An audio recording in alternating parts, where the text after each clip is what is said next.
Welcome to Life Talks Pot Stirring Edition. We are here to have a little debate. Dan is the pot stirrer, and you just love to do this, don't you?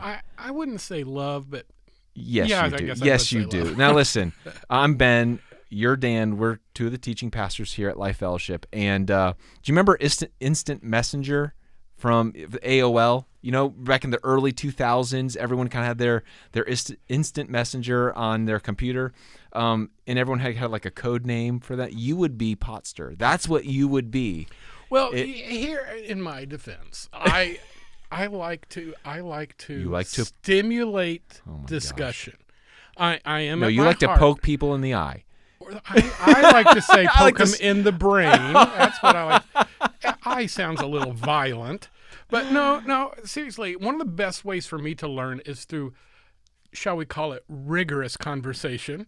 But to debate things from both sides. You love to aggravate people a little bit to get them to think and to get them to respond. And Yeah, because I hate cliches. I hate tired arguments, and they make me very impatient. So when I hear a cliche or a tired argument, I often just I very bluntly deal with it, which sounds a little more argumentative or acerbic than I intend for it to, which is why I have two Facebook pages.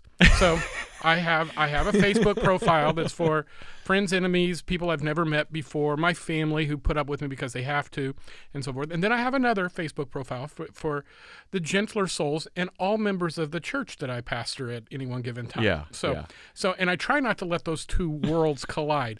However, there's a real Dan, and then there's the pastor Dan. Again, I don't want to be a stumbling stone to anybody intentionally. I can do that accidentally often enough. But this is where this has come from, because recently I posted just one of those things you see on somebody's page. Yeah. Oh, well, that makes sense. Or in my case, it's that left a mark. Yeah. So I want to post that again. Sure. And I linked it to both my profiles. Dun, So- dun, dun. Because I thought it was pretty innocuous while being stimulating at the same time. And it created a little bit of a stirred pot. There you go. All right. So what was? Tell me what it was. So- was it a meme or was it just a little quote? It's a quote. Okay. Yeah, All right. basically. But to give you context, right now in our culture, there's Disney has come out with this really strong LGBTQ thing, and it was revealed that Disney is intentionally sending messages in their children's programming that promotes what would be called by many a woke agenda. A progressive socialist agenda. Yeah, yes. and as is typical, the major conservative news sites picked it up, and it inflamed a lot of conservatives, many of whom are evangelical Christians, which then creates this uproar and backlash, which is exactly what the media companies want because it creates clicks and bucks. So anyway, and his idea was, Disney is corrupting our children, which I do believe is true. Sure. All right. And they're trying to undermine the values of parents and the role of parenthood, and they're supporting, indoctrination in the public schools and all these kind of things. So here's what the meme said, or the little quote said. Hey, church, Disney may very well be coming for your kids, but Travel Ball took them out of the church a long time ago. So if you know me, you know that Travel Ball is one of those hot button items that irritates me just a little bit, because I will literally see people who I respect spiritually, respect their family or whatever, and they'll be gone for 6 months on a Travel Ball tour. They will spend tens of thousands of dollars on their kids with this Travel Ball team, and in with the hope that they're going to get a Division IV scholarship. Division IV. Not Division IV. What is Division it called? I. Division I. It used to be 4. I was high school. I'm sorry. I was thinking high school, not college. But they get a scholarship or whatever, and I'm looking at it and I'm gonna think, your kid's a white kid from the suburb who, has a 6-inch vertical. It's not going to happen. Yeah. In all kindness but clarity. I use hyperbole and exaggerate and so forth. But really, I do think there's a deeper question. Yeah. And the deeper question is church a priority? Are the things of God a priority? Yeah. Or are there other things that in the minds of your impressionable young children, young people, are of a higher priority to you, and unintentionally or perhaps intentionally, you are setting a new standard for what should be important in one's life. And whether that's a boat on a lake on Sunday, or a round of golf, or a travel team, I think it's worthy of provocation. Yes. But I got some significant pushback. Yes. From people I love and care about. Yeah. Even one from a pastor friend who's probably one of my very favorite articulators of controversial thought in the country. And he pushed back on me. His son is a gifted athlete. Yeah. And he pushed back on me a little bit. So we're going to have a debate. We haven't had a debate episode. Debates. So I'm going to be pro travel sports. Okay. And you're going to be anti-travel sports. Okay. Does that sound good? As long as I can be anti-travel sports on Sunday. Yeah, I mean, Yeah. The debate is, what parameters, should we debate? What's appropriate, what's not appropriate, and so again, this is, and my son, and in full disclosure, my son was a part of a travel soccer team for many years. Mm-hmm. And so I can definitely testify to. And in full disclosure, my son was invited as well, and we declined. Okay. For these very reasons. Yeah. So. Okay. So, how do you want to do this? Do you want to go first, or do you want me to go first for No, I mean, because I've basically threw out the proposition that we're all ticked off at Disney. Yeah. But quite frankly, it seems to me to be a dual standard for us to say, well, Disney's undermining the spiritual priorities and values of our home, when quite honestly we make decisions on a regular basis, including pulling our kids out of church for extended periods of time for athletic games. Okay. I think it has the same practical effect. Yeah. Okay. So, and what I would say is, I do think there is a major there that the priority of sports over God. I would agree with you on that. And what I would say is, what I want to start with is, I believe there are some benefits to your kids being a part of travel sports. And so I'm gonna give all three of them. Okay. All right. Unload your truck. Unload. I mean, it's a small truck. It's only 3 points. It's a Toyota. But it's one of those Hyundai hybrids. It's not a man's truck. Is that what you're saying? All I'm saying is, I got three things here. Okay. All right. The first one is, I think when your kids are a part of a travel sports team, it gives your child and your family to be an opportunity to be salt and light in a community. I think for a lot, what I have seen is an increase of, especially Christian families, they create the Christian ghetto. And so we have Christian sports leagues now, and everything is Christian now. And so what has happened is, we've removed our kids from having any interaction from anyone that is a non-believer. And I think that's I don't believe that's necessarily a good thing. So I think, based on my experience and my son's experience, we definitely got an opportunity to talk about Jesus, to have a conversation about those things. And in full disclosure, we had a rule with Sage that when he got older, it was just during one season, because high school, they play high school sports, and then the other seasons the club. But we had when it was in both seasons, both fall and spring, what we said is, you can miss one Sunday a semester. That was our deal, because what we wanted to do is say, hey, we're not going to have a legalistic standard like you can never play on Sunday, but we're just saying you can play, but you have to pick, and we're not debating whether or not you can do this again. So.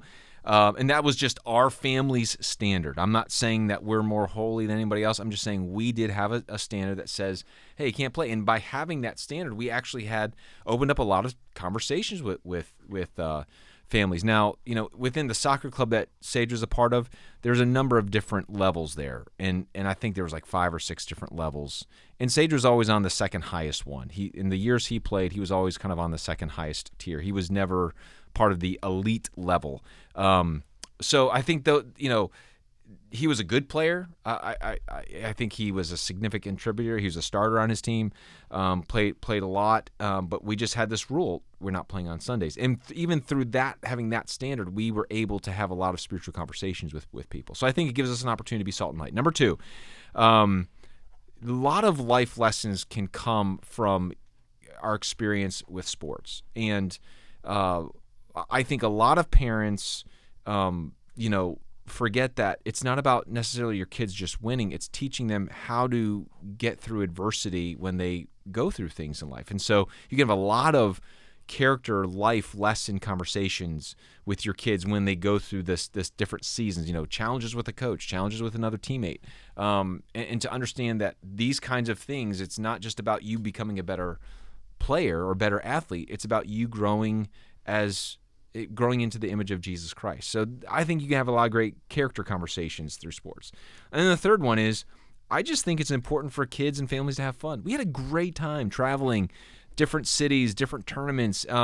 We just had a lot of fun memories doing that. And I'm grateful for those memories. I'm grateful for the times that we were able to, do those fun things together. And I will always cherish those memories. And so now I will say that there's a lot of parents that don't make sports fun. There are a lot of parents whose the sports is their religion. Okay, and my brother showed me a clip of this. I don't watch this show. I don't recommend this show, but there's a show called South Park that's out. Are you familiar with South Park? Out. You make it sound like it's a recent show. It's been out for like 25 years. I know, but I'm just saying. I'm not assuming I've never that you seen know. an episode, I've never seen an episode either. But it's very crude. It's very vulgar. But they had an episode and on. Yet you're going to use an illustration from it. I am because my brother showed this to me. Oh, blame your brother. Thank you, Adam. Yeah. Well, Eve wasn't available. So my brother Adam, no. So sorry, Chris and Richard. You're under the bus. He showed me this clip of South Park that was about travel teams and kids sports, and the dads on these teams were just rabid. And the kids hated playing these sports, and they kept trying to lose. And every time they went to play another kid's sports team, the other teams kept trying to lose. And so the joke was the kids aren't really having fun. Right. That the kids, all these sports are for the adults. Yeah. And the reason why they're doing it's satire, it's irony. And the reason why they're doing it is because there's a legitimate problem in a lot of kids sports where this is more about the dads and the moms than it is the kids. Yeah. So I acknowledge that. And so it's the parents' responsibility to keep sports fun. So, all right, I'm done. All right.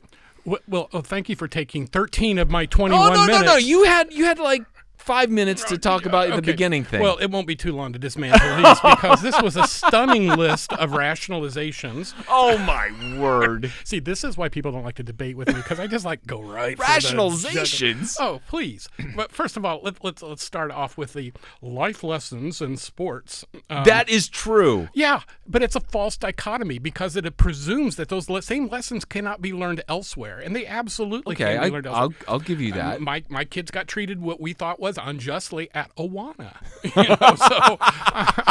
Well, hey, there's a sports component there, Dan. Yeah, well, that's true. Exactly, which says get your kids in Awana at church, right? So, no, I think we're all doing this in fun, but I do think these are common arguments. Mm-hmm. That kids just want to have fun. Well, again, they can, and there's literally 100 and 30 some odd other hours during the week that are filled with fun and opportunity. Yeah. I don't think that while kids are supposed to have fun, kids are also supposed to grow up in the nurture and admonition of the Lord, and they're also supposed to understand the disciplines of the spiritual walk. And I do believe the local church is a commanded priority that we as believers have been taught to observe. And so the other one on the salt and light, we need to be missionaries to the world. That's probably the most valid one, and I hear that one used very frequently on why we shouldn't pull our kids out of public schools. But my counter to that is my 10-year-old is not a missionary. My 10-year-old's a 10-year-old. They're immature. They're not ready for the real life. They ought to be in a greenhouse, and that's sometimes called the greenhouse effect. And you can't keep your kids in a greenhouse forever. Well, what do you put in a greenhouse? Young, tender, immature, not ready for the bright sunlight and the heat and the wind of the world, and you put them in that. When they get to college, you transplant them. That's the normal time when they leave the home or leave the greenhouse, and then you transplant them. But not when they're 8. My kid is not ready to be a missionary at 8 years of age. Well, so okay, all right. Go ahead. Finish your thought, and I just want to respond to that. Oh, go ahead. Okay, so what I think is, I'm not saying that you put on this responsibility, well, you're going to play this, and you're a missionary. What I'm saying is, I want Christians to get out of the ghetto. Oh, please, no question. I don't want. If we make everything, we went to a Christian sports league and a Christian this and a Christian that. I'm like, please, so here's an do illustration. something outside of the Christian bubble. My kids played sports. Yeah. My kids played for the city of Royal Palm Beach in Florida, and we put our kids in there on purpose. And the reason we did that, because we had church leagues in a Christian school and so forth, that we could have put our kids. We did it for the purpose of mom and dad reaching somebody else for Christ, because our whole world was church. Yeah. And indeed, we met a wonderful couple by the name of Cal and Teresa Nydrower, who recently moved to this community. And they're some of our dearest friends. We love these people. Our kids grew up together, and we met them on the ballpark. Mm-hmm. And one was an unbeliever, and the other was a nominal believer from Catholic background and so forth. We literally met for discipleship for a year, and they became stalwart members of our church and still faithful to the Lord's work to this day. And so, again, I'm saying avoid the tendency we have to rationalize things with noble purposes, because it is possible to put your kids in sports without neglecting the local church, which you did, and I understand that. And I think yours was a reasonable alternative. Right. Mine was as well. We told our kids, they didn't initially have games on Sunday mornings, and they started scheduling them at 10 or 11 o'clock. And I said, nope. And my son was a pitcher. Yeah, so he was valuable. He was valuable. And he was a good pitcher. I remember Nathan. Good little guy.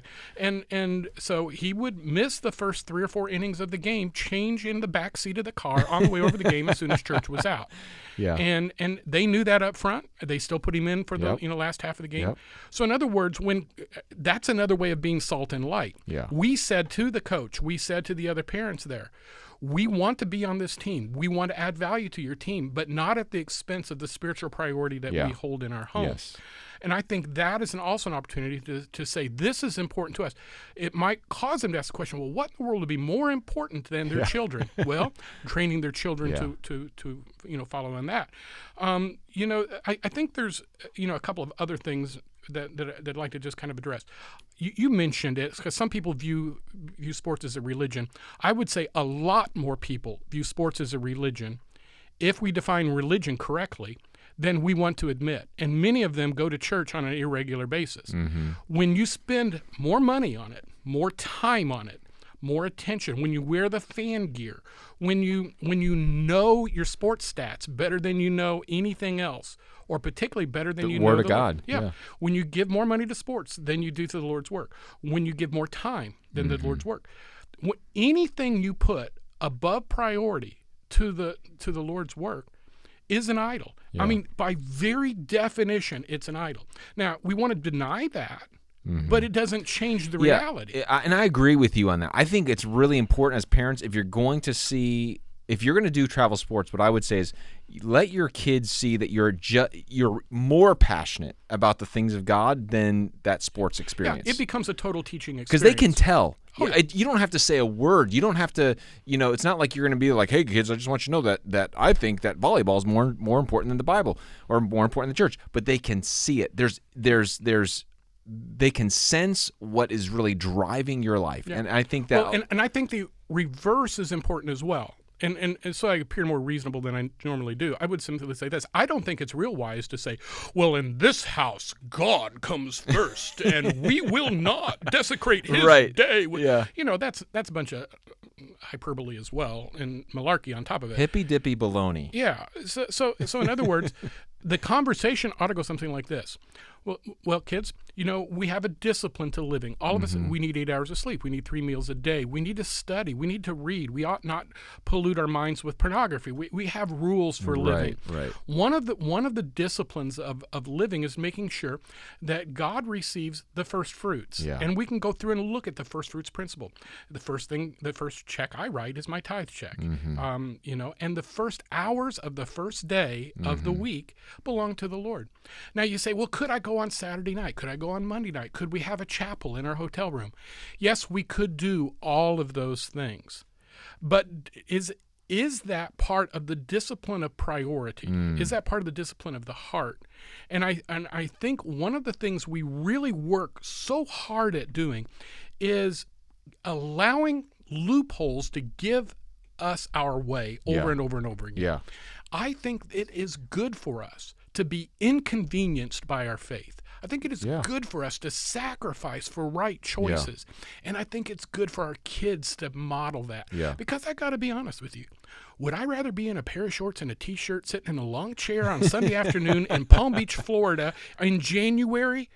Or would I rather be sweating in a suit with a tie, as I was at that time, preaching my third sermon of the morning to people who may or may not have wanted to be there? I mean, of the two, I'm not going to try to be more pious. I get it. I'd rather be out on the ball field, too. I totally get that. However, and you say, well, it was your job to be there. Well, yes and no. I could also earn a living other ways.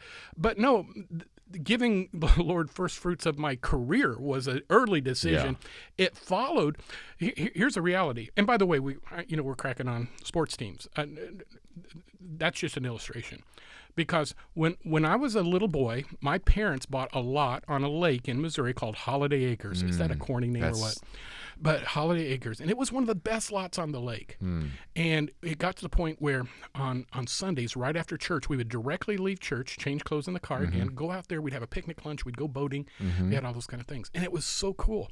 And then we would leave at about 4 or 5 o'clock, and we'd go back to church at Sunday night because we had Sunday night church. And then over the course of a couple of months, then we started, we're so tired. The kids are dirty. Everybody's cranky. We're just going to skip church tonight.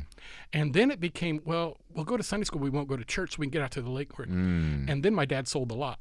Because he knew what was happening. Because he knew exactly what was happening. And he sold it. He sold the boat, sold the lot. We never owned it a lakefront again. Now, again, you say, that's just so legalistic. You should have been able to find other ways to do it. Maybe we could have. Maybe we should. I don't know that we should have, but maybe we could have. But I tell you, the lesson that sticks with me today is the lesson that it was a priority for us and our family. To the point in winter weather, I'd see my dad get up at 6 o'clock in the morning with a tractor, break down snowdrifts so we could be to church. We'd go to church and it's just us and the pastor. But it was something that was set in our family. Again, I'm not saying that makes you a good Christian. I'm not saying that makes you a better Christian or a Christian at all.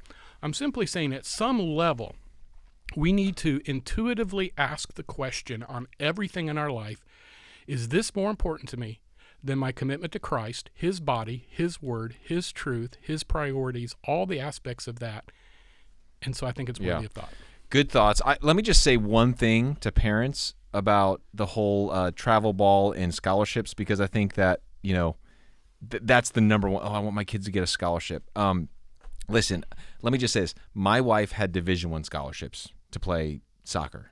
She could have very easily gone to 2 Division I schools to play soccer. She was an all-city, all-state athlete for 4 years in high school. She was an amazing athlete.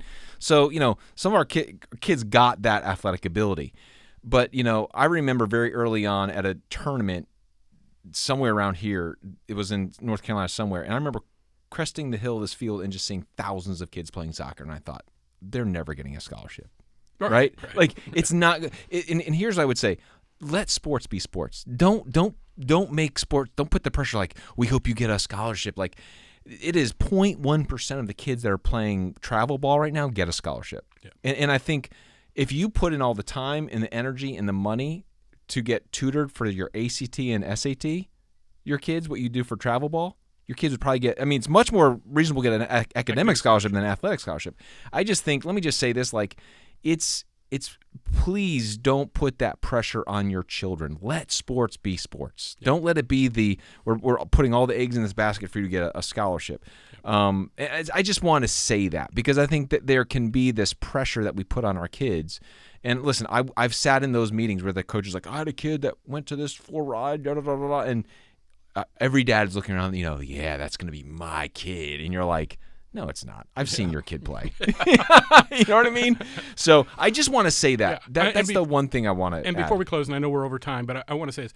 I feel like, because we were brief on time, there are a lot of other things I would like to have said that would have added context and layers to this. So one of these weeks when you're out, I'm going to come back and visit this. And when I'm out, you're afraid to say something? No, I don't. I'm just if teasing. you want it, I'm just teasing. No, but one of these times I would like to have just another layer of conversation on it, just to talk about the general concept of priorities as it relates to family. And by the way, my kids are not perfect to this day, and it is not a guarantee. It's not a guarantee your kids are going to go to church whenever they're adults. Totally. But it is a message that I think is worthy of conversation. Yes. So I want to say to those who challenged me on Facebook, thank you for that. It allowed me to think more, and I always appreciate it. And it opened the door for us to have a debate, and we love debate episodes. Fun. I love it. All right, hey, thank you so much for joining us in this fun conversation here at Life Talks. Thank you again for giving us your time. We hope this made you think, challenged you, and we'll talk to you next time.